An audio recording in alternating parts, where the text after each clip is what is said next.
Hi, this is Mike Billington with the Executive Intelligence Review and the Schiller Institute. I'm very pleased to be here again today with Professor Jeffrey Sachs, uh, who Great to be with you, Mike. has done another interview with EIR earlier, which got very wide circulation, as this one will as well, given that we're in an incredible moment in history. Professor Sachs is an economist and a public policy analyst of renote, who is also a professor at Columbia University. He's director there of the Center for Sustainable Development.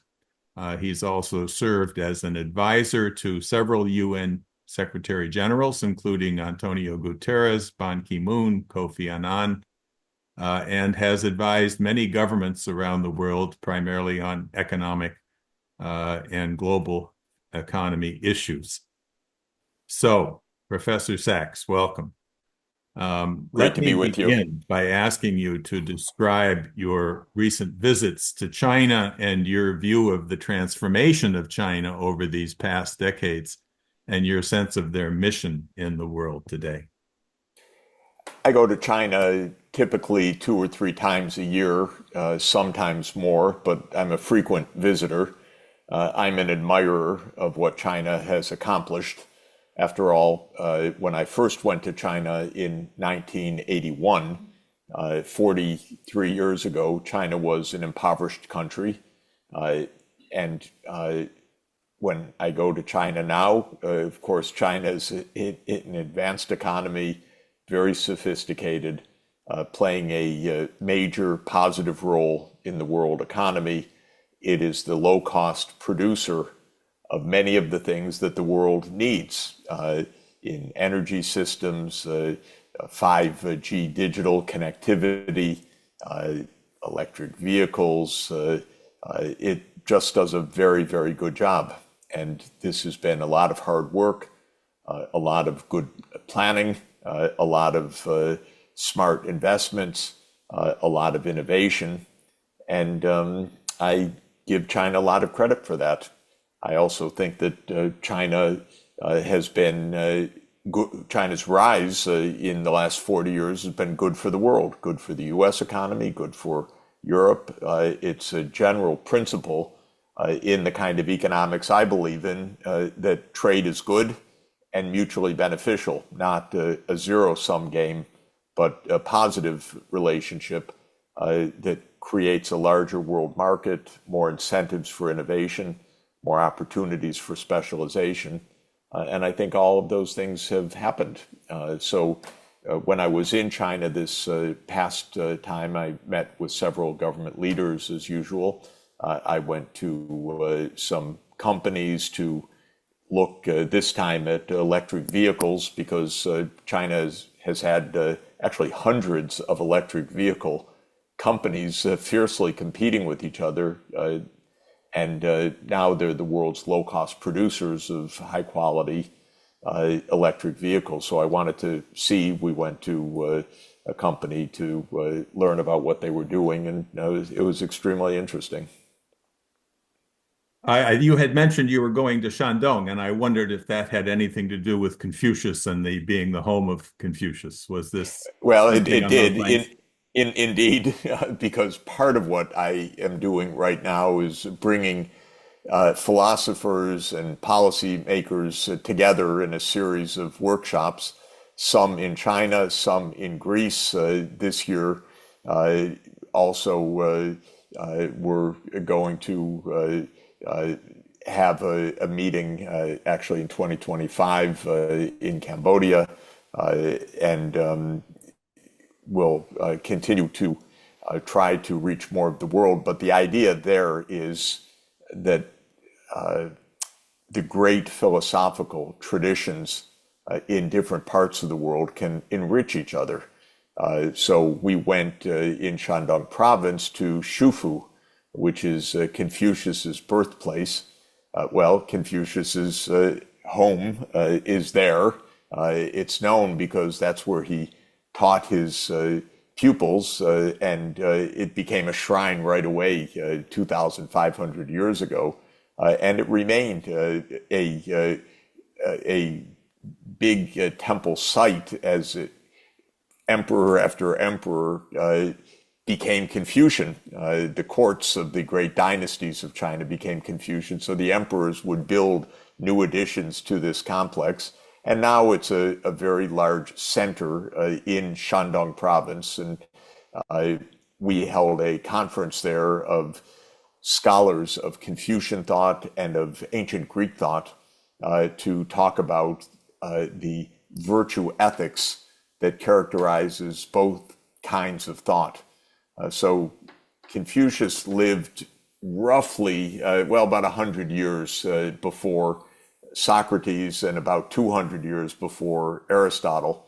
And there's a lot of similarity, actually, differences, of course, but also similarities in the thinking of the ancient Greeks and this great Chinese tradition, because in both contexts, the idea was how to be good people, virtuous people, in order to have a virtuous society. So the idea is that we need values, not just force, not just will, not just desire, not just profit orientation. We actually need an awareness of what it means to be a good, decent person, what the Greeks called virtue. And of course, they didn't use that word. They used arete to mean that as a kind of excellence of life. And Confucius had a similar idea, and Confucian thought has a similar idea of the kinds of good behavior that people should have and that lead to good societies. So it was a fun meeting. We had a few days in Shufu, and then we took the train, fast rail, very efficient, very cutting edge, to Beijing, and met at Tsinghua University and continued the discussion with scholars at Tsinghua University. Are you writing that up? I am. We're not only writing up the conference, I'm writing a little book about this, which I'm arguing that we need a new philosophical approach.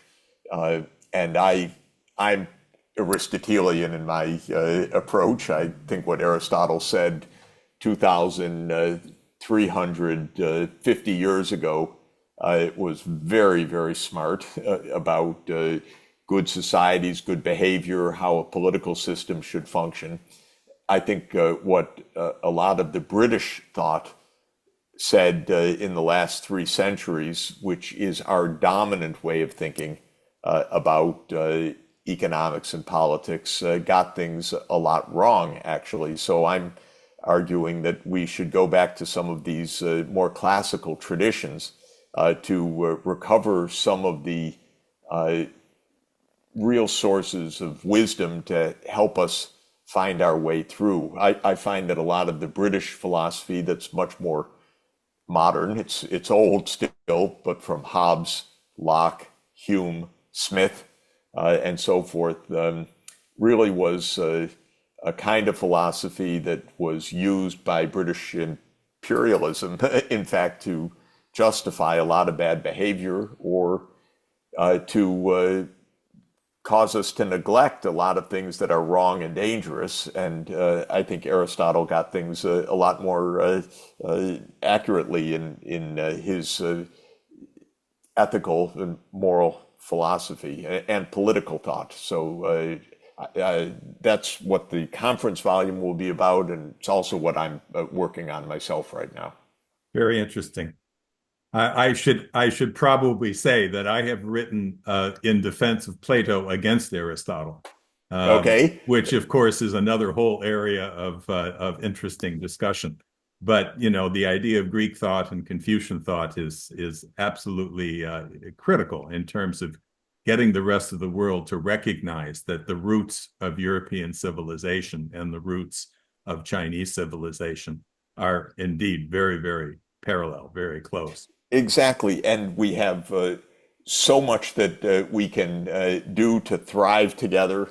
And there's so much admirable in the Confucian tradition, not only Confucius's thought and those of leading disciples like Mencius, but also in what China accomplished over a period of 2,000 years, a lot more peaceful international relations than Europe accomplished, for example.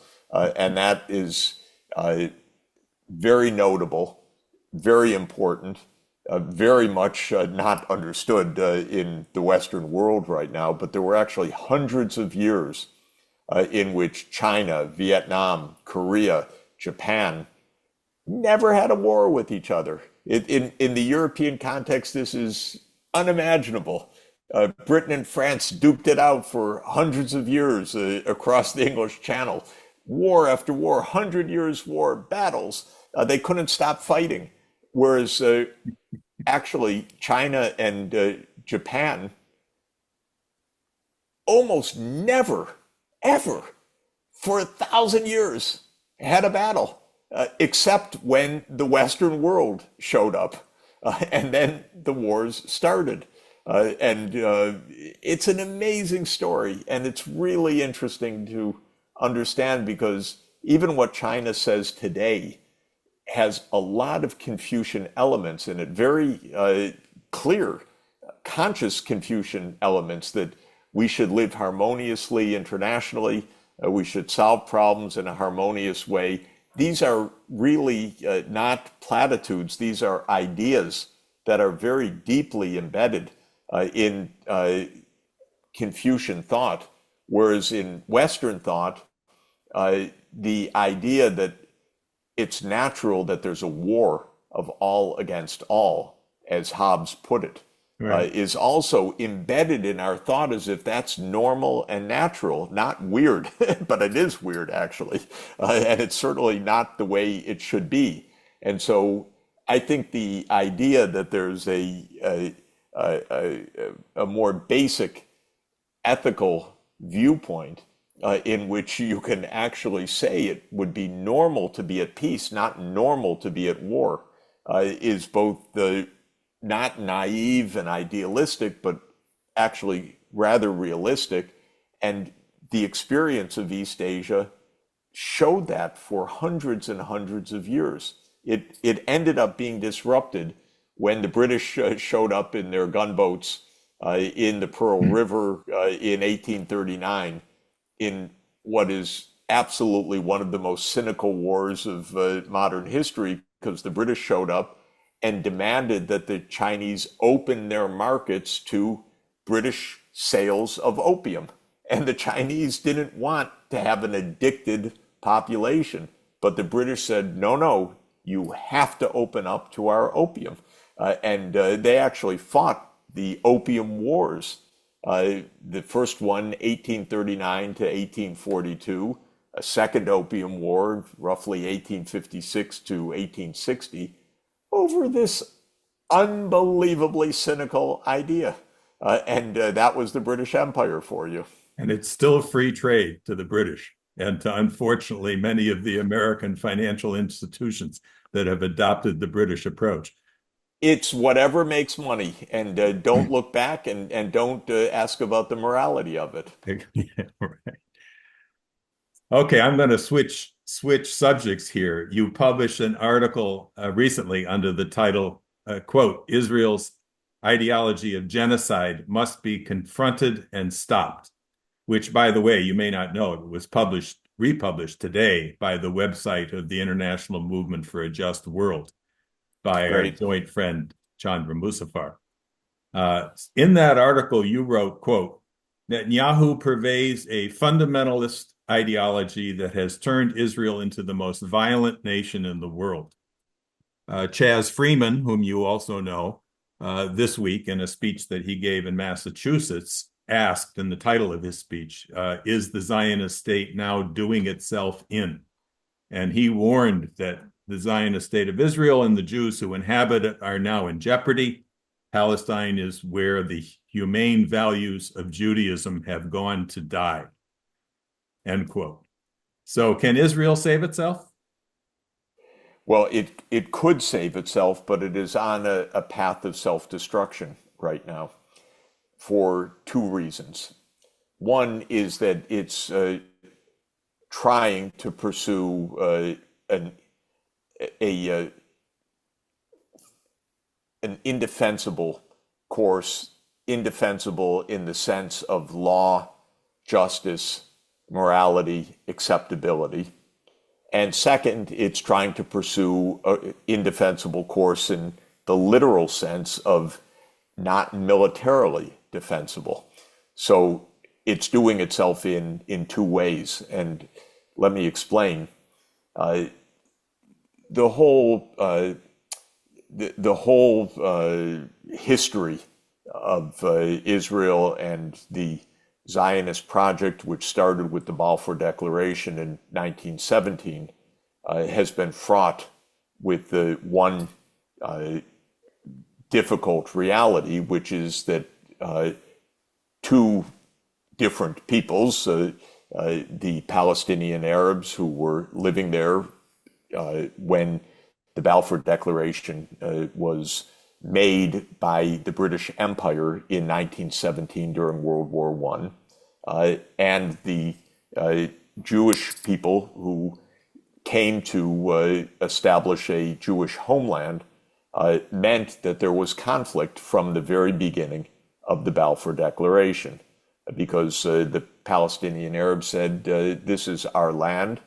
The Zionists said, well, this is our ancient historical land, and we, of course, are facing banishment and anti-Semitism in where we're living in Europe. And conflict arose from the very beginning, from 1917 onward. And the Jews suffered the Holocaust at Hitler's hands in World War II. And of course, this was the most unimaginable, horrific event that a people could experience. And the refugees after the war, those who survived in Europe, were directed to Palestine. Their numbers swelled. Actually, it was partly cynical, because even after the Holocaust, the United States, there were people who said, no, we don't want the Jewish refugees here, let them go to Palestine. And so after World War II, the tensions between the two groups was absolutely stark already in 1946, 1947, and 1948. And there's a lot of history that one could say, but nobody quite knew what to do. The British were still the imperial overlord. They had the so-called mandate, but they wanted to get out, and they announced that they were leaving. And the new UN, which was established, made a committee to recommend a partition, so that part would be Jewish state of Israel and part would be a Palestinian state. And there was, of course, a rather pro-Israel point of view in the technical work that went into the partition plan, so that when it was presented in 1947, the Jews constituted about 33% of the population at the time, and the plan gave them 56% of the land. And the Arabs, who constituted 66% of the population, were given 44% of the land. So the Arab countries in the UN objected, said this is not fair. This is not a proper way to divide the map. The Jews, the settlers who were about to become a state of Israel, used a lot of violence and treachery and terror, actually, in 1947 and early 1948 to scare away the Arab population, what the Arabs called the Nakba, and hundreds of thousands of Arabs left their homes in what would become the state of Israel. They fled for their lives because there were massacres by the Jewish settlers, by Jewish gangs and so forth. And the idea was to scare people away so that the area assigned to the Jews would be overwhelmingly Jewish. Then Israel unilaterally declared independence in May 1948, and the Arab countries around said, "We don't accept this." They went to war, and Israel defeated the Arab armies with its backing of Western countries. And that meant that there was a frozen conflict in 1949. Interestingly, in 1949, the UN voted that those who had been made refugees by the war, the Palestinians, had the right to return to their homes. But Israel was having none of it. Of course, Israel was saying, we're a Jewish state. We don't want the Palestinians here. We're not going to accept the UN call for a return of people to their homes. And those people and their children and their children's children became refugees and remain refugees to this day. In 1950, a UN mediator went to try to find a peaceful way to create a real partition that both sides could live with, and he was murdered by an Israeli gang. It's presumed with the Israeli government knowing, but the UN mediator was murdered. And this is how it's been since 1950. And I go with all of this to emphasize that Israel created a state. It won a war to do so. It then won another war in 1967 and took even more land. And it's right to say that basically all during this period, Israel acted in order to prevent a Palestinian state developing alongside the state of Israel. Whereas the world community, meaning the governments in the UN, especially after 1967, and then as events unfolded in the 1970s, 1980s, 1990s, increasingly pressed for a Palestinian state to be granted sovereignty and borders and security alongside the state of Israel as the only way to end this conflict. My own view, quite strongly, after more than 50 years of pretty intensive thinking and visiting this region and knowing lots and lots of people and living in Israel decades ago and watching this unfold, is that there will not be peace until there's a state of Palestine. And I believe there needs to be a state of Palestine and a state of Israel, and they need to live next to each other. I would like it to be living next to each other and in normal ways, but if it can't be in normal ways, living next to each other and separated by peacekeepers. But the point of this current war, and it goes back decades, is that Netanyahu, the prime minister, and his political allies absolutely reject the idea of a state of Palestine. But that's a problem. It means that Israel is ruling over about 8 million Palestinians who have no political rights. So it is said to be, and I think it's accurate to say, an apartheid regime, like the South African regime was under apartheid.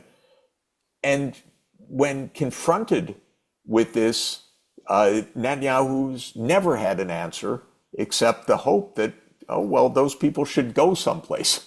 They should leave their homes, and Israel should control all of this territory.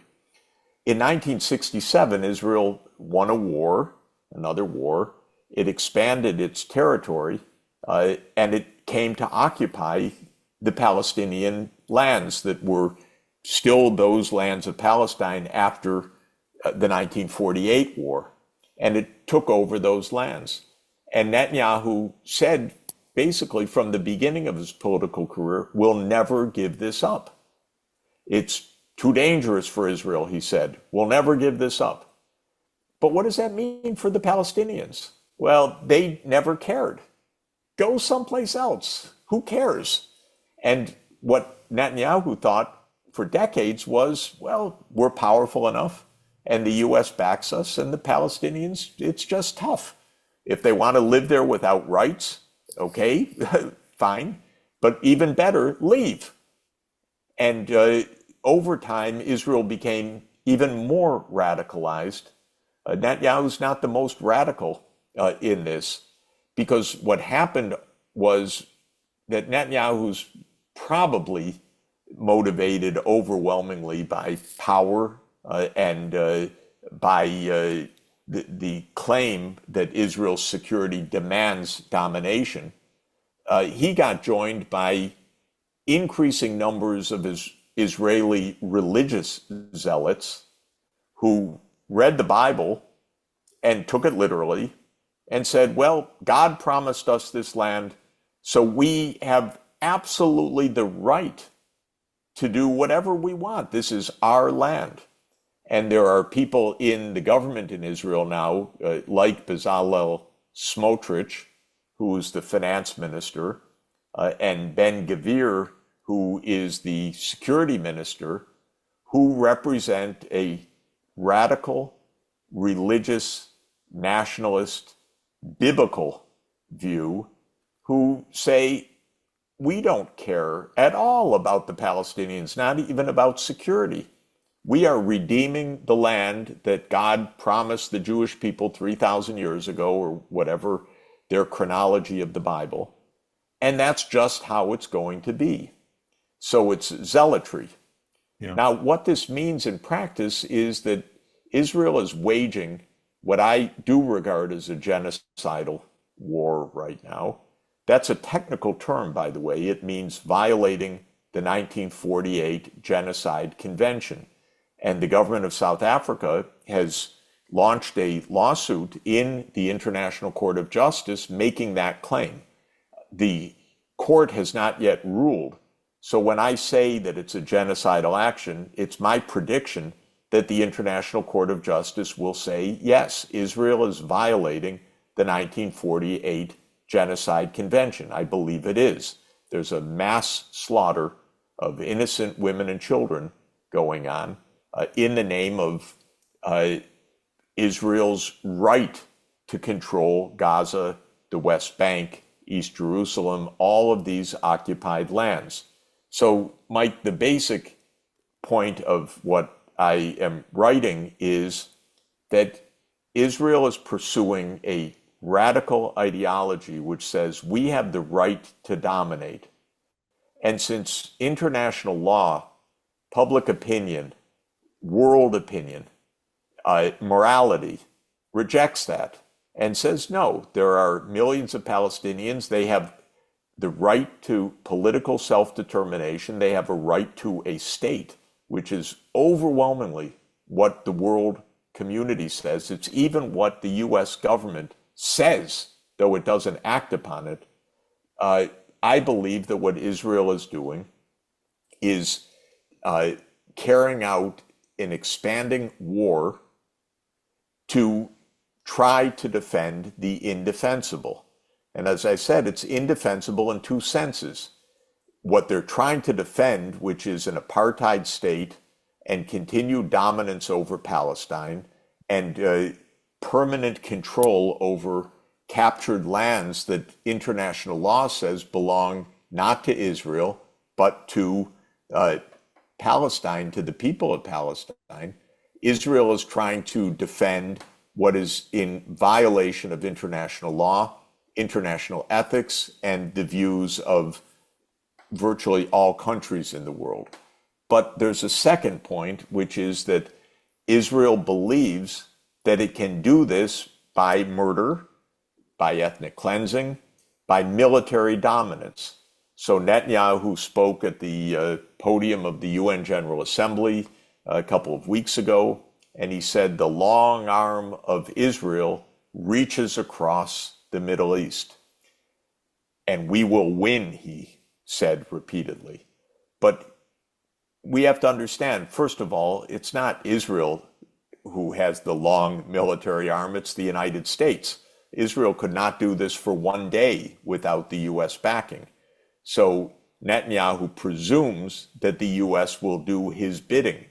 But my view is, well, why should the U.S. go to war so that Israel can control Gaza or so that Israel can control the West Bank when it's our official policy that we want two states? Why do we go to a widening war that could even escalate into a nuclear war to defend an indefensible, illegal claim of Israel? So I think Netanyahu's wrong to think, well, he just has the US in his back pocket, so he can do what he wants. But there's even another matter. If one watches the real events militarily, and take Ukraine also as a case, the US can't just defeat anyone it wants anymore. In fact, it has lost most of the wars of modern history. This is something that's hard for a lot of Americans to understand, but we were defeated in effect by the Vietnamese, who suffered unbelievable deaths and casualties, but in the end could not be defeated by the US bombing and the US Air Force and the US troops on the ground. And Afghanistan, we didn't have a cakewalk there. We were there 20 years and ended up leaving, and the same government that we thought the US had overthrown in 2001 is back in power right now, the Taliban. And all of America's wars turn out to be little optimistic. And right now, Ukraine is being defeated by Russia on the battlefield. So Netanyahu thinks two things. He thinks, I can get the US to do my bidding. And if I do, well, we'll just crush Iran. But that's rather unlikely. You know, Israel has around 10 million people. Iran has about 10 times more than that. I'm just using round numbers. It's a lot of arrogance, a lot of hubris, and I think a lot of miscalculation to think, oh, if I can just bring the US into the war with Iran, we'll crush the enemy. Israel could get absolutely destroyed by this, because when we see Iran sending its missiles, and they do seem to be some hypersonic missiles there, they penetrate the so-called Iron Dome of Israel's air defense. So Israel is not so secure, even if the U.S. Is engaged on Iran's side, which I think is a terrible calculation for the U.S. To begin with, something we should not do. We shouldn't be fighting for Israel's right to control occupied Palestinian lands. It makes no sense, especially when we say that our policy is a Palestinian state living alongside the Israeli state. We know that that's not Netanyahu's policy. So why are we giving a blank check to Netanyahu when he's fighting for a political aim which we don't even agree with? Let me ask you something more on the historical side. When you think about Netanyahu's relationship with Smotrich and Ben-Gvir, for instance, you probably know that Netanyahu's father was one of the number two man to Jabotinsky. And Jabotinsky was recognized even by Israel's founders as basically a Hitler figure. So I wouldn't put it that way, but I would say a kind of terrorist figure and an extreme hardliner. But I think the point is right, that this is a very hardline faction that has never been able to see the real human side of what's happening in this very small part of the world where there are millions of people who do not want to be ruled by a Jewish state because they're Palestinian Arabs. It's simple. Right. So on another subject, I just had a interview with Dr. Mahathir bin Mohammed, somebody whom I've interviewed in the past, and Wow. my late wife Gail also did an interview with him way back in 1999. Wow. This is an extraordinary interview. He's 99 years old now, I know. but in excellent shape, sharp as a tack. And uh, he said that one of the fundamental causes of the current danger of noble war is the failure of the United Nations, due primarily to the veto power waged over and over by the United States, essentially, to prevent any effort to rein in Israel's genocide. His quote was, "I think this confrontation between East and West should stop. We should not divide the world into two, and we should have a workable United Nations that has no veto power." That's the quote. He said it needs to be dramatically reformed or a brand new institution must be created. And I know you've been involved in efforts to reform the UN for a long, long time. In particular, I saw recently that you were a participant at something called the Summit for the Future, Yeah. just a couple of weeks ago at the UN, whose purpose was to address the question of the reform of the UN, among other things. So is there any progress in that event? Do you see a way forward on any of this? It's easy to be cynical about the UN because it doesn't stop wars, and that's what its main purpose is. And it hasn't solved the Ukraine war. It hasn't solved the Israel-Palestine crisis and many other wars as well. And people say it's a talk shop and it doesn't function. And there's truth to that. But I take a somewhat different view, which is that we've had wars throughout human history, and it's only 1 century that we've tried to have an international institution that would prevent or stop wars. And the first attempt at that was the League of Nations, which was established after World War I. And it closed its shop after World War II because it had failed. And then the UN is the second attempt, and the UN will be 80 years old next year. It was established in 1945. And it's not working very well. And I spend most of my time and most of my professional life trying to help the UN because I believe in it, and I think it's still a kid. From the point of view of human history, we're just 80 years into this venture of trying to make an international system, a global system, really work. And why doesn't it work? The main problem is the great powers. There are only a few major powers in the world. On the surface, the UN is supposed to be a group of equal sovereign countries, and in a way that's true in the UN General Assembly, with 193 states, each with one vote.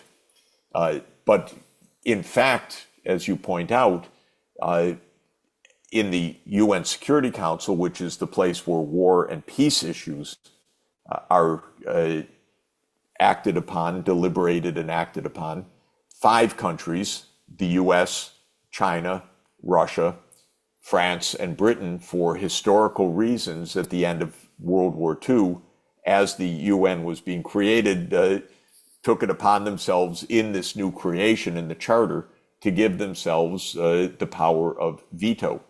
And they actually not only gave themselves the power of the veto in the UN Security Council, but even a veto over changes of the UN Charter itself. And so this is a kind of catch-22. How do you reform the UN against the abuses of great powers if the great powers, each one by itself, can veto any change in the Charter? And we're a little bit stuck, in truth, on this right now. Now, my argument would be the veto system, where each of these so-called P5 members or permanent 5 members can stop the functioning of the UN by an individual veto, as the US has done in the case of Israel and Palestine just recently, in fact, on a number of occasions. That's not serving the real interests of the U.S. Or the real interests of any of the major powers, because the wars are becoming extremely dangerous. We're moving closer and closer to nuclear war, actually, because this is a great power confrontation, and it's escalating before our eyes. It's very frightening. And so I'm trying to argue through reason and through evidence and through logic that it's in the interests of even the great powers to make this system work before we all blow ourselves up, or they blow us all up, to put it a little bit more accurately, because we're not even asked our opinions about this. If we were asked, we'd say, don't blow us up, stay away from nuclear war. But we need a pretty deep change. And if it's going to work, inventing a new structure isn't going to solve this problem if the U.S. says, well, I'm not part of it, or I'm not going to abide by the rules, or and so forth. Inventing a new one doesn't solve any of the problems that we face right now. What we need is a change of mindset. We need a different approach. We need a different idea. We need the idea of collective security. We need the idea that we are trapped in this together. We're all on this planet. We are all extremely vulnerable to this escalation of war, and we need to reason our way through this before we get blown up. And this, I think, is the main point of all of this. So far, the U.S. isn't buying it. So far, the U.S. approach, and this is a deep issue, because if we step aside from the immediate issues of Israel and Palestine, there's a deeper problem, which is that the U.S. has been trying to run the world for decades, including how it acts in the Middle East. But it's what has gotten us into the Ukraine war. It's what's gotten us into countless wars in Vietnam, in Afghanistan, in Iraq, in Syria, in Libya, in Ukraine, and many others that I could list.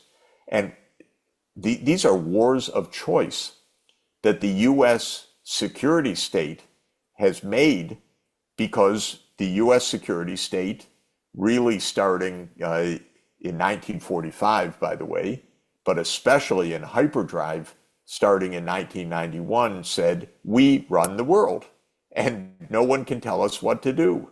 And of course, this is it's absurd on one level, but it's tragic at another level. It's completely delusional. The US is 4.1% of the world population. How could we run the world? We're one country out of 193. How could we run the world? But this has been the US attitude. And the US deep state, the US security state, views the UN, okay, sometimes it can be helpful, but sometimes it's a nuisance because it's trying to tell us what to do. And so the US views the UN with a lot of disdain, actually, much of the time. Don't tell us. And we don't even need to ratify treaties that all the rest of the world has signed on, and so forth. This is very dangerous, this way of thinking. And it's increasingly out of touch with reality, because also what the United States deep state or security state has not noticed is that China's caught up and other countries are catching up. And the US is not so dominant in any sphere, in technology and economy and military power, that it can make this extraordinary claim that it's the sole superpower and it can do what it wants. So Mike, my point is, we need to think this through better and then understand this has to change. And there are many proposals, for example, that these 5 countries could have a veto, but it could be overridden. There are 15 countries on the Security Council, 5 permanent, 10 rotating. You could imagine that if there's a veto by one of the P5, that say 11 or 12 of the Security Council could override the veto. Say, yes, you vetoed it, but just like a presidential veto in the US Constitution can be overridden by a supermajority of the House and the Senate, well, the same thing could be true in the Security Council. It would be completely reasonable. What happened, for example, when the vote came up to give Palestine statehood, which would be a crucial step to ending this war. Of course, Israel objected. It's not on the Security Council, so it had no say in this, actually, by international law. But the US on the Security Council said, we will veto this on behalf of Israel. It's, by the way, a pathetic example of US foreign policy, because we say we're in favor of a state of Palestine, but then when it comes for a vote, we say, Israel, what do you want? Oh, you want us to vote it down? Okay, we'll vote it down. And we vetoed it. And there was no override. There were 12 votes in favor of Palestinian statehood. There was one vote against, the United States. And there were 2 abstentions because US allies didn't want to cross the United States, but they didn't want to vote against Palestine either. And so, what a mess. We stopped peace. There could be peace in the Middle East, but we stopped it. And that's the sense in which the UN isn't working right now. But we just had this meeting where the vast majority of humanity is not the United States. The vast majority of humanity does not want the US to lead. It wants the world to operate according to the UN Charter and international law, and without one country being able to veto the will of the world. And so there's a call for reform. But there is the catch-22 that the US can keep saying no.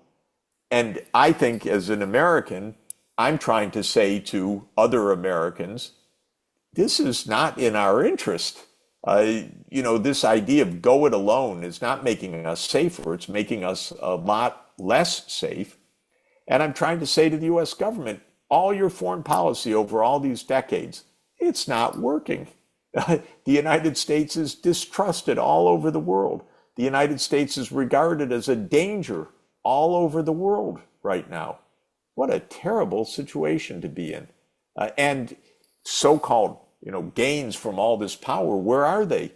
We've spent maybe $7 trillion on these wasted, useless wars that have brought no results, that have raised the US public debt from 1/3 of our national income to 100% of our national income in just 25 years. We're less secure now than we were in the past. We have competitors that can fight us on the battlefield and fight us to their advantage. And so the whole idea of US foreign policy needs to be rethought. And we should be looking to the Security Council for collective security, actually.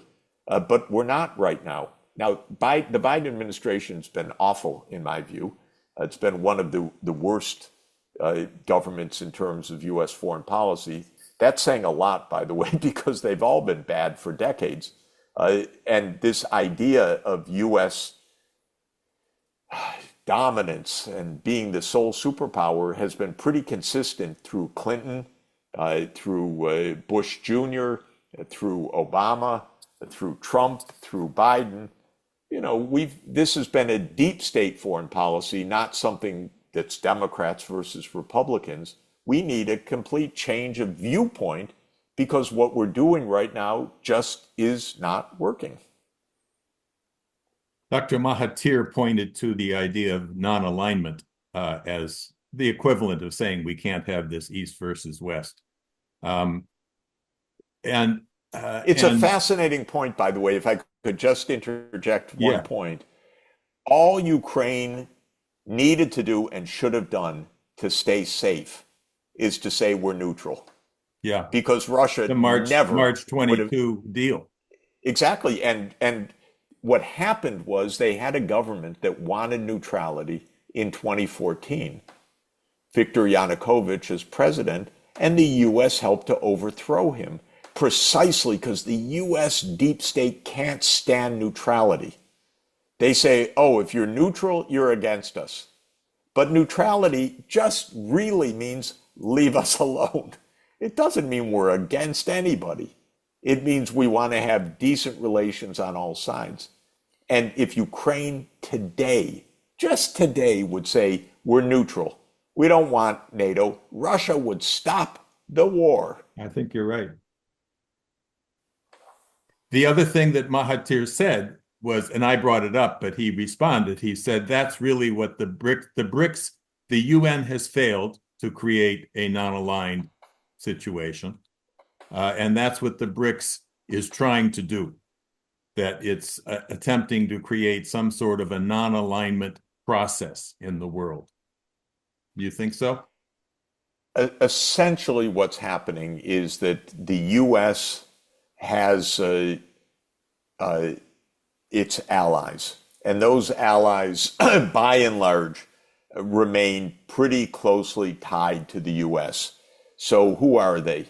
It's the US, it's Canada, it's Great Britain, it's the European Union, it's Japan, Korea, Australia, New Zealand. That's pretty much what the US calls its friends and allies. Now, there are also places not on that list where the US has military bases, and that tends to scare the wits out of the host country. Those bases got there for some historical reason, but now those bases are where the US military and often the CIA operate, and the host government's often afraid, if we cross the US, they're going to overthrow our government. And that's a pretty frequent occurrence. So the US has its allies. If you add up the population of the US and its allies, Europe has about 450 million people in it. The US about 340 million people. So that's about 790 million people. Britain, another 60. So that's 850. Japan, roughly 100 million, 950. Korea, 50 million, a billion. Rounding it up, the US and its allies are maybe around 1.2 billion people. The world has 8 billion people in it right now. So it's a little more than an eighth of the world population. China, India, together are 2.8 billion people. So you're already talking about 2.8, nearly 40% of the world population. Just the two, and they're in the BRICS. You add in Russia, you add in the other countries that have newly joined. So it's Brazil, Russia, India, China, South Africa were the original five. And now there's Egypt and Ethiopia and Iran and the Emirates makes 9. Saudi Arabia is kind of on the fence. I'm not sure whether they're in or out. And then there's a long, long list of wannabes. Turkey has applied to become a part of the BRICS, which is really interesting because Turkey's a NATO country, but Turkey's been rebuffed so long, treated so badly by Europe. They say, okay, we'll join the BRICS. So there's a long waiting list. My view is what the BRICS are basically representing is what you said. It's the world that is not the US and its military allies. So that's most of the world. And the US keeps saying we lead the world, but you look at who's following the US in this parade. Maybe it's an eighth of the world population. And it's a terrible miscalculation. The US thought, okay, we'll put sanctions on Russia and we'll crush the Russian economy. What happened? Well, most of the world said, no, thank you. We'll continue to trade with Russia. This isn't our war. This is your war.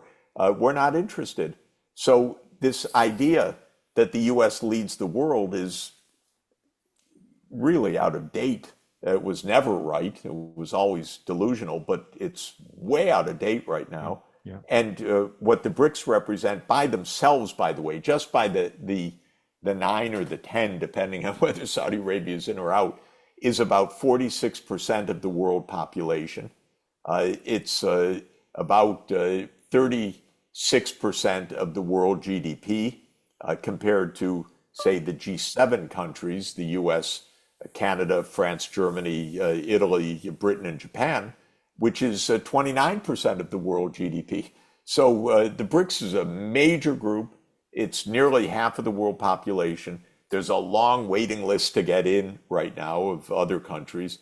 It's basically the countries that are not the US military allies.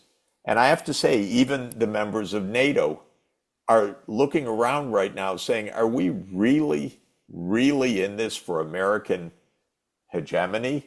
Are we really in this for American dominance? Is this why we want to have these wars? And this is why we have the Ukraine war. The United States wants to have military bases on Russia's border. Russia said no. It eventually turned into a war, not surprisingly. And so far, the other NATO countries, by and large, have said, yes, yes, the US is right, Russia's wrong. But in fact, behind the scenes, they're saying, this is Hungary today, this is ugly. even before the scenes, just said we will never allow Ukraine to be part of NATO. Yes, That's absolutely Hungary and Slovakia, Slovakia and the too. president of Croatia, and the winners of all the recent elections across Europe, by the way, Yeah. are parties, Anti-war. so-called right or so-called left. It doesn't. It's not even clear what these labels mean anymore. But against the war and anti-NATO, because they don't want to fight world wars for U.S. hegemony, just like the U.S. should not be fighting wars for Israel's ownership of occupied lands. These wars make no sense. Speaking of Russia, I was quite struck by your description when you did this interview with Tucker Carlson of this really incredible moment in sitting in the Kremlin across from Boris Yeltsin when he came in and announced the end of the Soviet Union.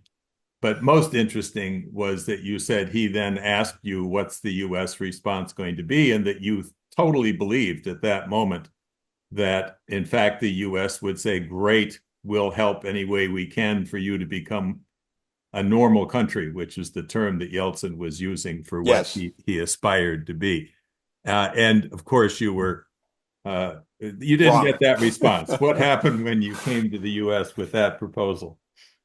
So the story in brief was that I became, through lots of quirks, twists, and turns, advisor to Poland in 1989 as Poland was making the transition from the Soviet-style system to a democracy and a market economy.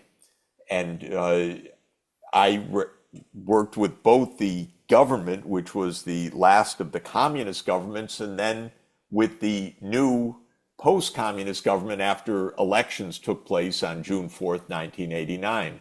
And I was in a very central role. I was kind of a kid, but I had ideas that were helpful for them. And one of the ideas, for example, was cancel a lot of Poland's debts, which had occurred during the Cold War period, so that Poland could have a fresh start.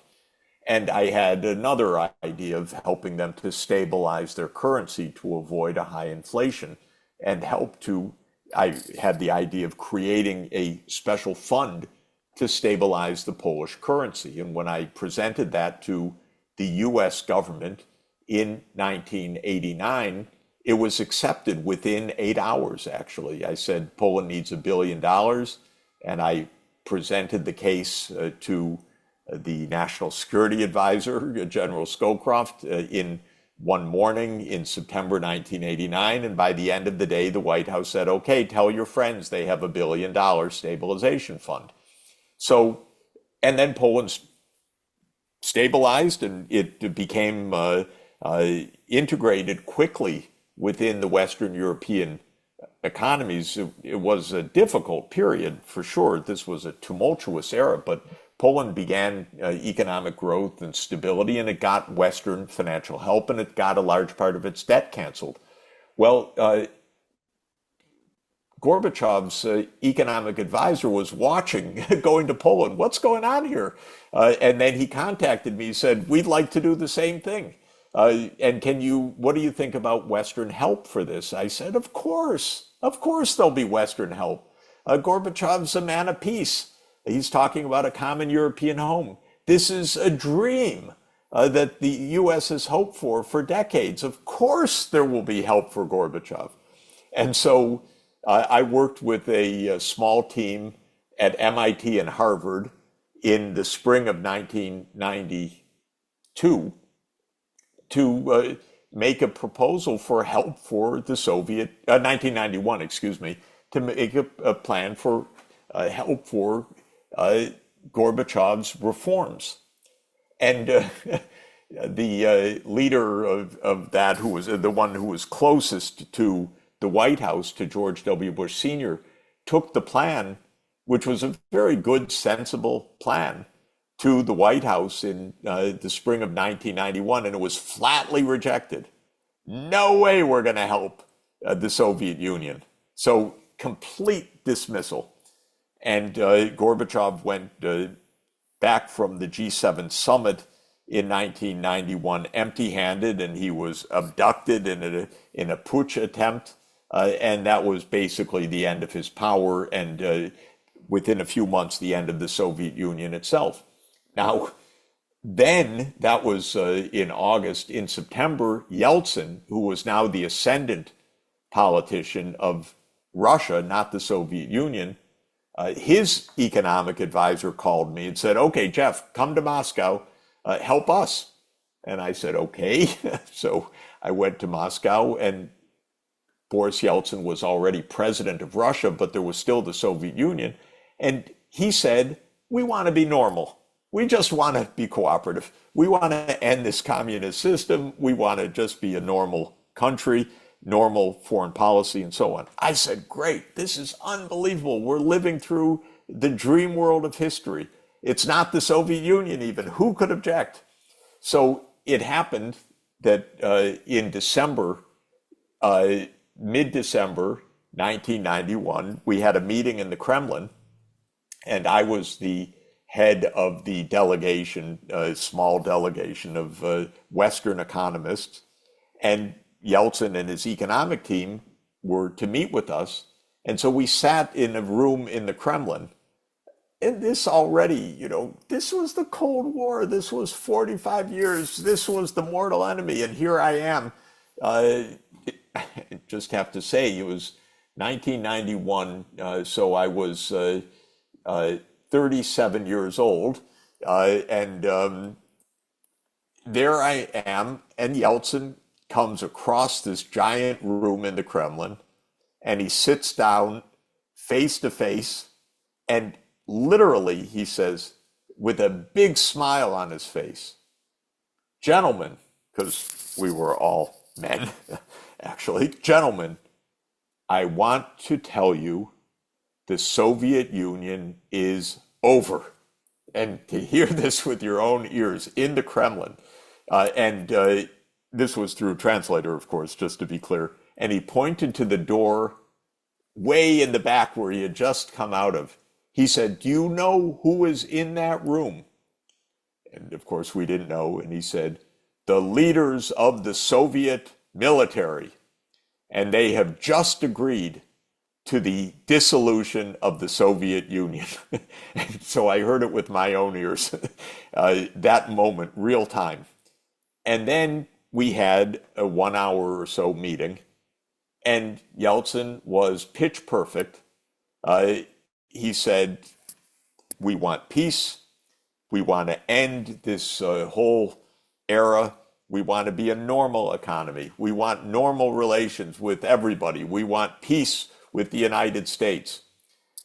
then they turned to me. I was head of the delegation. And I'm floating at this point because this is the end of the Cold War and you're sitting there watching this in real time. And I said, Mr. President, this is the most wonderful news. This is the chance for peace in our era. We will help you. We're here to help you, Mr. President.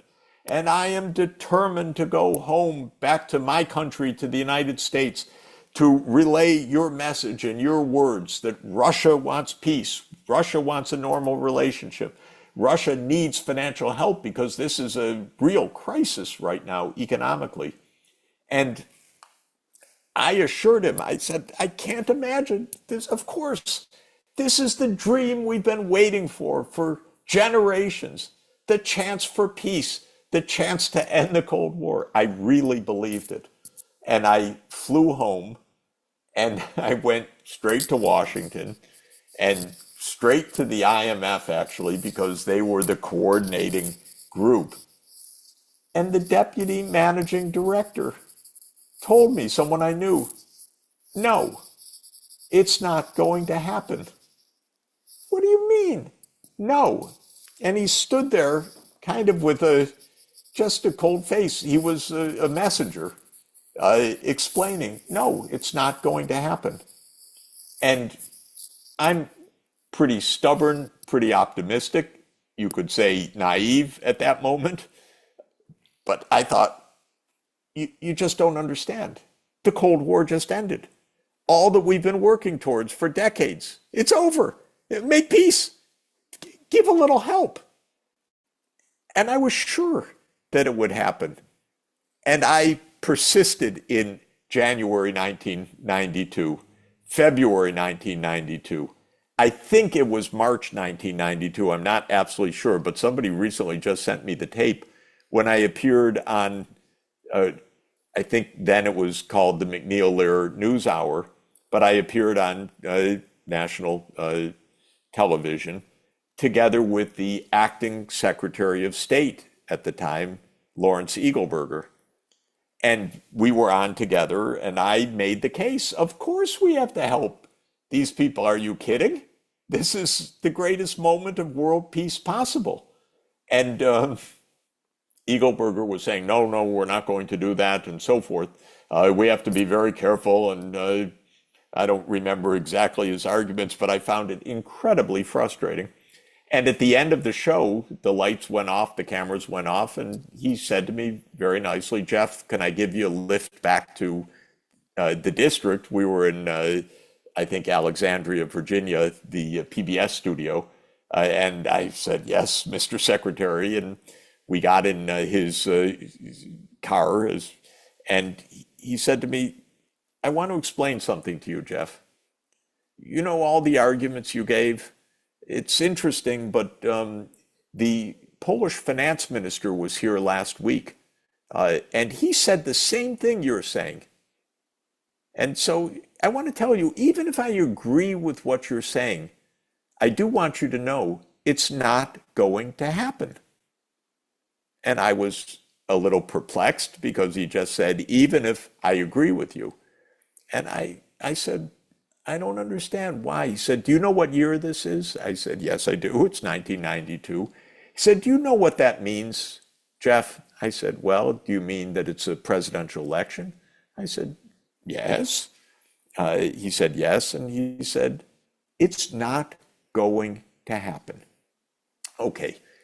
Well, I thought anyway that it would happen because it was necessary to happen, that we would help, that we would stabilize, that we would have normal relations. But there were two senses in which it wasn't going to happen. One was the short-term political sense. The other was a much more serious one that I didn't really appreciate at the time, even for years afterwards. That was the very moment that Wolfowitz and Cheney and others were plotting what they decided would be U.S. hegemony. They didn't want to help Russia. Russia was still an enemy. Russia was a big state. Russia was a challenger. Russia was a threat in their view. So what they wanted was U.S. power, U.S. dominance. And this is, of course, what they put into action, what we call the neoconservatives. And they were there already in 1992 in the White House. And by the time Clinton came in, I had high hopes. Okay, maybe it'll change with Clinton. So I tried one more time. But just before Clinton took office, the person who had been advising Clinton on Russian affairs wrote to me or called me and said, Jeff, I'm quitting. I'm not going to join the administration because they're not interested either in helping. I said, no, it can't be. And, in retrospect, it's amazing. I went in, I met the new team under Clinton. I explained how urgent it was to give financial help and to have normal relations. And this was Strobe Talbot, who was the lead Russia advisor of Clinton, Clinton's roommate during his time at Oxford. And the deputy was Victoria Nuland, who became one of the lead neoconservatives for the next 20 years. Clinton was the same attitude. We're not going to help. We're going to expand NATO. So what turned out, Mike, over the next 30 years was that the U.S. had no intention of having normal relations with Russia. The U.S. wanted dominance. It wanted dominance through NATO expansion. It wanted dominance by leaving various nuclear arms control agreements like the Anti-Ballistic Missile Treaty or the Intermediate Nuclear Force Agreement or the Open Skies Agreement. The U.S. said, we're doing it our way. We don't need these treaties. We don't need you. We don't care about your objections to NATO enlargement. We don't respect you, basically. This is our show. We'll take out Saddam Hussein. We'll take out Bashar al-Assad. We'll take out the government in Afghanistan. We'll overthrow Muammar Gaddafi. We'll overthrow Yanukovych. This is the U.S. show, thank you very much. This is not the UN Charter. This is not mutual respect. This is not collective security. This is a U.S.-led world, what we call the rules-based order, which means we rule. That's the order. So, you're on mute, Mike. You're right. I was sneezing, so I went on mute. One of the main weapons they used in this process was the weaponization of the dollar, with these massive sanctions all over the world, and secondary sanctions, and you name it. In addition to the regime change wars, when that didn't work well enough. But as I'm sure you know, the BRICS meeting, which is coming up in just 2 weeks, I think, it is formulating new policies in this process on how to deal with the collapsing Western economies and how to run a more sane system. Putin, on October 4th, at a meeting, interestingly, of the Russian Security Council, not the economics team, but at the Security Council, used these words, quote, I suggest that we discuss measures for establishing an international payment system, one of the biggest challenges we face. And again, this was a meeting on security, which certainly demonstrates that he knows that the war policy is driven by the collapsing Western financial system, and that new systems are urgently necessary. So as you've just described, you've been deeply involved with Russia. I think you've had similar relations with China and other nations on ideas for new systems. What do you expect from the BRICS meeting, and what do you recommend? Well, basically, like you say, the U.S. weaponized the dollar. And what that means is that most payments for international trade are actually denominated in dollars. They're made in banks that hold dollar reserves, and they use a clearing system called SWIFT, which is based in Belgium. And the U.S. Dominates that system, of course, because it's the U.S. dollar. The Fed is the ultimate issuer of the dollar. And geopolitically, the U.S. Controls the SWIFT system. So what the U.S. has been doing now for a couple of decades with countries that it doesn't like, it's a growing list because those countries don't like what the U.S. is doing, but countries like Iran, Afghanistan, Russia, Venezuela, and others that the U.S. Aims at is putting on financial sanctions that in various ways prevent not only U.S. trade with those countries, but any country trading with those countries that the U.S. targets through this dollar-based trading system. So if a country wants to, let's say a Chinese company wants to import something from Russia, you'd say, fine, they don't care about U.S. sanctions, but it's not so simple because when the Chinese company wants to make a payment, it would usually make a payment through its bank, which would then have a corresponding relationship, say, with a Russian bank, and the payment would be made. But the Chinese bank typically is a major bank in international commerce, and it would also use dollars, even if the particular purchase of the Russian good was denominated in rubles or in renminbi. The Chinese bank would also be engaged in dollar-based trade because that's how most trade is. And then the US would say, you're dealing with Russia.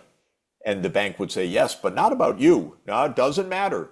You're violating our sanctions. So we're going to cut you off not only for the Russia business, but for anything you're doing in the international system. These are the secondary sanctions that you're talking about.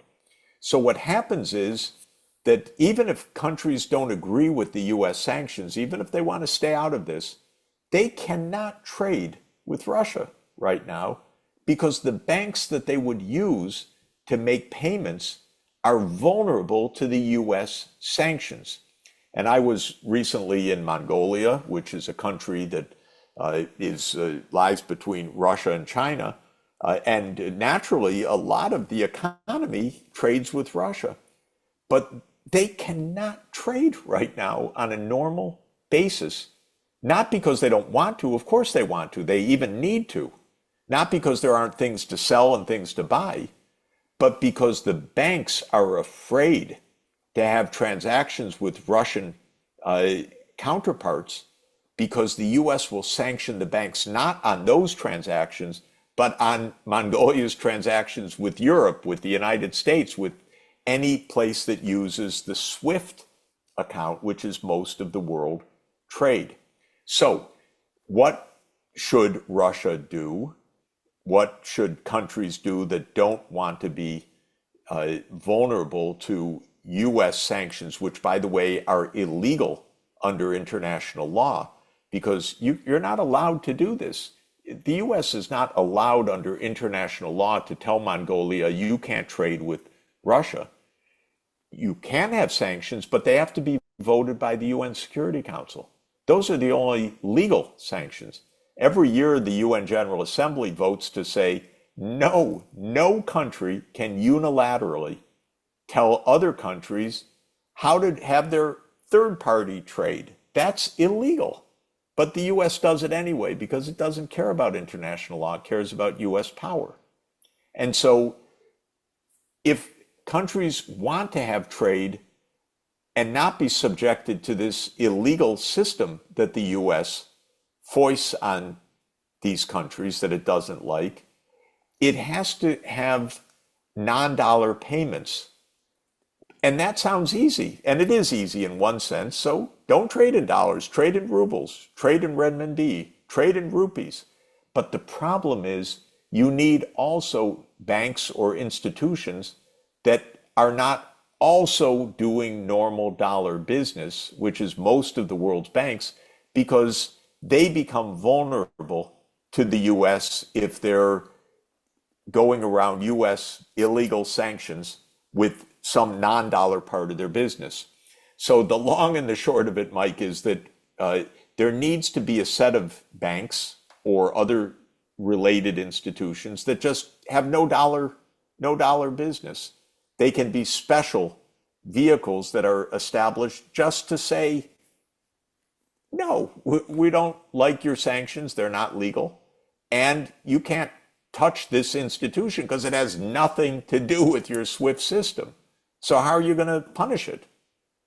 I think that this is the direction that they're heading because they actually don't want one country or even one country and its NATO allies deciding how they trade with other countries. If the US says such and such country is a bad behavior, take it to the UN. Go to the UN Security Council. See how far you get. If you win the unanimous vote, you can put on sanctions because UN sanctions are perfectly allowable. The Security Council has that power, but you don't have the power to do it just by yourself. So you're optimistic that the BRICS will come up with a resolution to this? They will. Yeah, because this is not an enormously complicated technical problem. This is not some magic technology that only the US has, so there's no way to trade other than through SWIFT. The SWIFT system actually is a little bit antiquated. In the digital age, the way that SWIFT makes clearances is basically probably out of date 10 or 20 years, perhaps. And so there are all sorts of technical solutions that the BRICS can do. And my view is they'll do them because they need to do them. They don't want to live in a system where the US is able to crush their economy at will. And, a case of this, it didn't work with Russia because Russia has a highly fungible set of exports, mainly oil, that it could continue to trade, and a lot of the world wants their oil. And so the sanctions didn't work to crush the economy. But when the same sanctions were put on, similar comprehensive sanctions were put on Venezuela to try to topple the government of Nicolas Maduro back in 2017, especially 2018, it did crush the Venezuelan economy, not because they couldn't ship oil, by the way, but because they couldn't get spare parts to keep the oil production going. And so Venezuela's oil production collapsed with the US sanctions, and the Venezuelan economy suffered a catastrophic decline. Interestingly, by the way, it didn't lead to the toppling of the government because the sanctions don't have that political effect that the US dreams they do. They just have a nasty effect of impoverishing people, of making children die because they can't get health care, because the hospitals can't stock basic antibiotics and basic materials. So they create a lot of suffering. They don't achieve America's political goals. So they're weapons that go wildly off their aim trajectory, but they do a huge amount of damage. They are plainly illegal, but a country like Venezuela couldn't get around them. Russia was able to get around them. Right, right. All right, I'm going to give a philosophic issue. In July, you published a proposal for 10 principles for perpetual peace in the 21st century. This began with the 5 principles of peaceful coexistence, which had been proposed by China and adopted by the Asian-African Conference in Bandung in 1955. You proposed 5 additional principles, which called for, among other things, eliminating overseas military bases, an end to these regime change wars that we've discussed, a nuclear restraint and general disarmament, and restraint on security policies, and reform of the UN. Helga Zepp-LaRouche, I think I sent these to you, also issued what she called 10 Principles of a New International Security and Development Architecture. And while she would generally agree with the importance of your proposed principles, She believed that underlying the global crisis we face today is the moral and cultural decline in the majority of the populations of the Western world, which you sort of hinted at yourself. Yeah. She thus addressed the economic development of all nations, including the education and healthcare for all people. But more importantly, she added a philosophic point, several actually, but especially the 10th principle, which I'll read because it's well stated. Quote, the basic assumption for the new paradigm is that man is fundamentally good and capable of infinitely perfecting the creativity of his mind and the beauty of his soul, and being the most advanced geological force in the universe, which proves that the lawfulness of the mind and that of the physical universe are in correspondence and cohesion, and that all evil is the result of a lack of development and therefore can be overcome. So that's her 10th principle. Um, uh, this is something that people can accept only with deep reflection. It's not obvious. But she said it is, in fact, a common thread, at least in all the world's great religions, and is necessary if populations can be raised to a higher level of human creativity needed if there's going to be truly a global solution. So what are your reflections on this? Well, I like it a lot, and it's almost a quote of Mencius, who was the leading disciple of Confucius, although two generations away, but the great, brilliant thinker who followed Confucius, and he said human nature is good. That was his argument. But he made a point, and I think it's very similar to what we just heard. He said human nature is good, but it doesn't mean all people are good. The goodness has to be cultivated. And he said people are like sprouts. The seed has the potential to become the healthy plant, but it has to be nurtured in order to develop the right way. So human beings are good doesn't mean they're automatically good or that all humans are good, but that they have the potential for good. Aristotle had a similar point. Aristotle also said that human beings have the potential to be, and actually have the human nature that aims for good, and his idea was we have to use our heads. We have to be rational, learn to think rationally, and train ourselves not to be carried away by hostile emotions or by impulses or by instinct, but learn to think. And he called that practical wisdom. And there's an ancient Greek term for it called phronesis, which is the ability to use reason to choose well, to make peace, to behave as good citizens, to be friends. And just like Confucius and Mencius, Aristotle said we have the potential, but it's not guaranteed. There obviously are a lot of bad people, but we should cultivate the good. And so the idea of an ethics is, and I think it's exactly the statement you read, it's not to say the world is perfect and wonderful and human beings are good. It's to say we can develop the good side of our human nature. We have bad tendencies. We have tendencies to cheat, to lie, to follow impulses, to become addicted to power or to other things.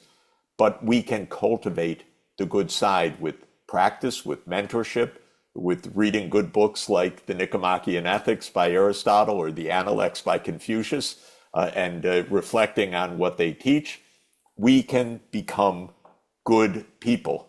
And that was, of course, Confucius's life mission, going around he went kingdom to kingdom. It did not work very well in his lifetime trying to convince the rulers to be good people and to rule by virtue rather than to rule by force or by greed. But he had the long-term success that even hundreds of years after his death, a new emperor in the Han Dynasty arose and said, that's the philosophy I want to follow. And he got the Confucian learned scholars to come to his court and built a Confucian philosophy of governance in China. This was already 2,000 years ago, and it lasted basically until today. And so in this sense, this idea that we need an ethics of the good to underpin what we're doing, I think is very correct, very real. I was trying to make a list of how do we end these useless wars by the direct action. Stop. The U.S. has 750 overseas military bases. Are you kidding? That's already a kind of craziness. How can a country have 750 overseas military bases? Who do they think they are? What are we doing? Why are we spending hundreds of billions of dollars a year on this? And so I say, stop that. Stop all of this CIA-led regime change operation business, which has gone on for decades, where you have these secret operations to overthrow governments. This doesn't work. It destabilizes countries. It makes wars and danger. Recognize, and then very importantly, the U.S. walked out of several nuclear arms control agreements. We basically barely have a nuclear arms control framework at this point, and all indications are we're heading closer and closer to nuclear war. And so I think that this also deserves urgent attention. Right. And then I point out at the end on my list that we actually have a lot of things we need to do together that we're not doing. If we want to have prosperity, if we want to have safety, we have to cooperate. And so we should also be directing attention to win-win ideas. Now, by the way, China has put forward these 5 principles, and I add these 5 of my own. But China's 5 principles are really attractive. They start with mutual respect. They start with or they call for non-intervention in the internal affairs of other countries. That's also a basic standard of international law. They call for win-win cooperation. In other words, they're smart Confucian ideas of how to get along. And I'm hoping actually practically that given all of this war, these disasters, I want the countries in the UN actually to vote a list like this in the not too distant future. In other words, to reflect not just as an op-ed piece or a thought piece, but actually to put a set of principles together that at least can show the world this is a standard of good behavior of statecraft. This is how we think countries should act so that we don't blow ourselves to pieces. I think it will make a difference because even though not everyone behaves according to principles that are set, it helps people to understand what's possible. And this, I hope, the General Assembly will do in a very practical way. At least I'm trying to push the point, suggest the point to the governments right now. Mm-hmm. We're going to have a special event on October 26th in Manhattan. If you're going to be back in New York, I encourage you to attend.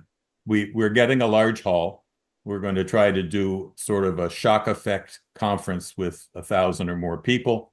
It's going to be leading speakers of the sort that we've been having on our International Peace Coalition weekly meetings. But we're also going to have a classical music concert, classical music, including spirituals, which sounds as you great. know from the great musicians like Marian Anderson and others, the spirituals are more than folk songs or something. They are classical in nature. They come from the heart and the mind. And so we'll be doing a number of spirituals. We'll probably also be doing a great Russian composition. by Bortniansky from the 18th century, and other things. But the idea here is to sort of insist that a higher level of culture, and especially classical music, is essential if people are going to change the way they think. And you said before, we have to make people think in a different way. And this is the intent of that event. I'll send you material as we have it on that. Are you going to be back in New No, York? I'll still be in Europe Okay. traveling, so I'll miss that. But it sounds like a glorious occasion. Yeah. I watched, by the way, in 20, I don't remember, 2017, 2018, when the G20 was hosted by Germany in Hamburg. Uh, Angela Merkel called for a concert for the leaders, and I happened to be sitting in the audience in a balcony just over the world leaders of the G20, and of course the last piece on the score that evening, on the in the program that evening was Beethoven's Ninth Right. Ode to Joy, and you should have seen the faces of the world leaders, because even the most hardened, everyone just lit up because it's a universal language. If we could get a little Beethoven into this, a little bit of Ode to Joy and All Men Are Brothers, Ali mentioned, it does work. It touches the heart. So No, it's a great absolutely. idea. Yeah, yeah.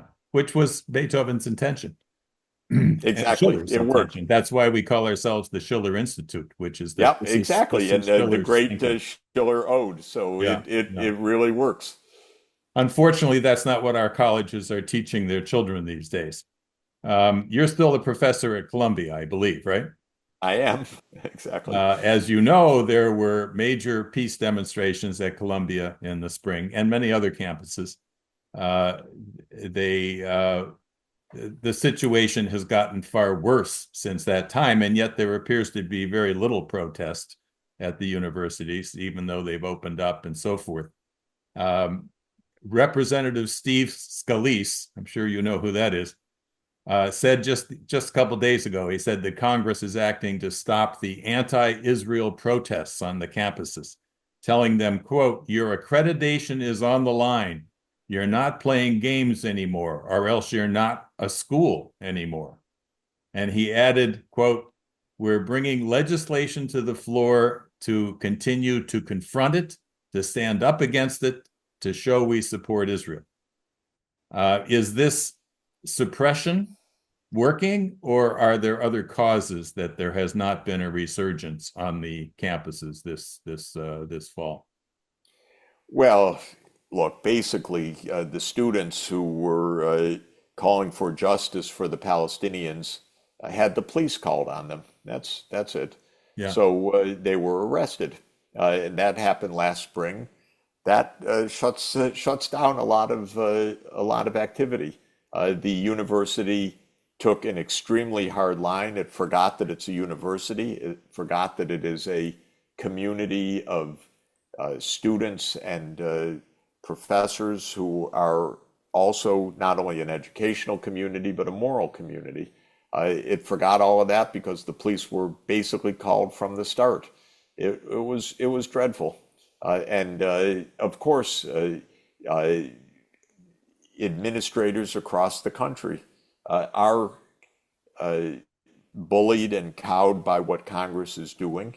Not just Congress, by their own boards, their own donors, and so on. So the situation is that I'm very proud of our students. I'm very proud when they demonstrate. I think that universities also should respond to this by all sorts of lectures and workshops and discussions and debates and learning about the history and using the intellectual qualities of the university to help educate. And very little of that has happened. And it's really a disappointment.